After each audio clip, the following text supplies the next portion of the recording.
লেবাননে ইসরায়েলের বিমান হামলায় নিহত হয়েছেন হেজবুল্লাহর প্রধান হাসান নাসরুল্লাহ। এই নেতাকে হারিয়ে এখন বেশ চাপে রয়েছে ইরান সমর্থিত শক্তিশালী গোষ্ঠীটি।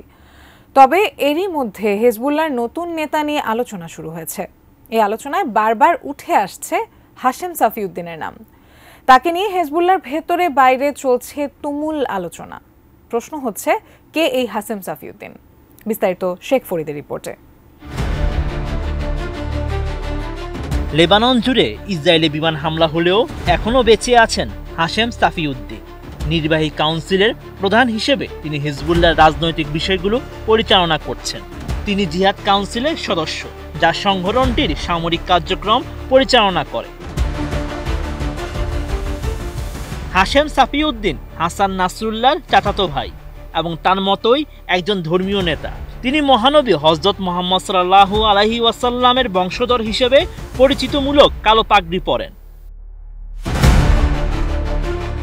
2017 সালে তাকে সন্ত্রাসী হিসেবে তালিকাভুক্ত করে মার্কিন পররাষ্ট্র দপ্তর। গত জুনে এক হিজবুল্লাহ কমান্ডার নিহত হলে ইসরায়েলের বিরুদ্ধে বড় ধরনের প্রতিশোধ নেওয়ার হুমকি দিয়েছিলেন তিনি। তখন বলেছিলেন, শত্রুকে প্রস্তুত থাকতে বলো, কান্না ও বিলাপের জন্য। ডিজাইন, এলিগেন্স, বিউটি, সেরা পণ্য সবার জন্য জেভিকো। প্রায় সময়ই দেশের জনগণের উদ্দেশ্যে বিবৃতি দেন হাশেম সাফিউদ্দিন। সেখানে হিজবুল্লাহ সামরিক অবস্থান ও ফিলিস্তিনিদের প্রতি সমর্থনের বিষয় উঠে আসে। সম্প্রতি বৈরুতের দক্ষিণাঞ্চলীয় উপশহর দাহিয়াতে হিজবুল্লাহর ঘাঁটিতে এক অনুষ্ঠানে তিনি বলেন, হিজবুল্লাহর ইতিহাস, বন্দুক ও রকেট সবই ফিলিস্তিনিদের সঙ্গে রয়েছে। ইরান সমর্থিত শিয়া মিলিশিয়া গোষ্ঠীটির গবেষক ফিলিপ স্মিথ বলেন, হাসান নাসরুল্লাহ হিজবুল্লাহর বিভিন্ন কাউন্সিলে সাফিউদ্দিনের জন্য বিভিন্ন পদ তৈরি করতে শুরু করেছিলেন। এর মধ্যে কিছু পদ ছিল অন্যদের চেয়ে বেশি গোপনীয়। হিজবুল্লাহ বাহিনী তাকে আনা নেওয়া করতেন, মাঝে মাঝে জনসমক্ষে কথা বলতেও পাঠাতেন।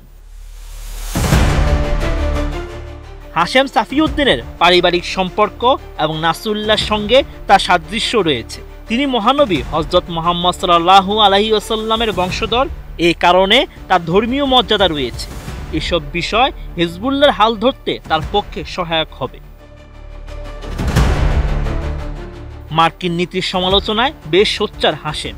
হিজবুল্লাহর উপর যুক্তরাষ্ট্রের চাপের প্রতিক্রিয়ায় 2017 সালে তিনি বলেছিলেন, মানসিকভাবে বিকৃত, পাগল মার্কিন প্রশাসন, যার নেতৃত্বে ট্রাম্প রয়েছে, প্রতিরোধ আন্দোলনকে ক্ষতি করতে পারবে না। তাদের পদক্ষেপ শুধু হিজবুল্লাহ সংকল্পকেই শক্তিশালী করবে।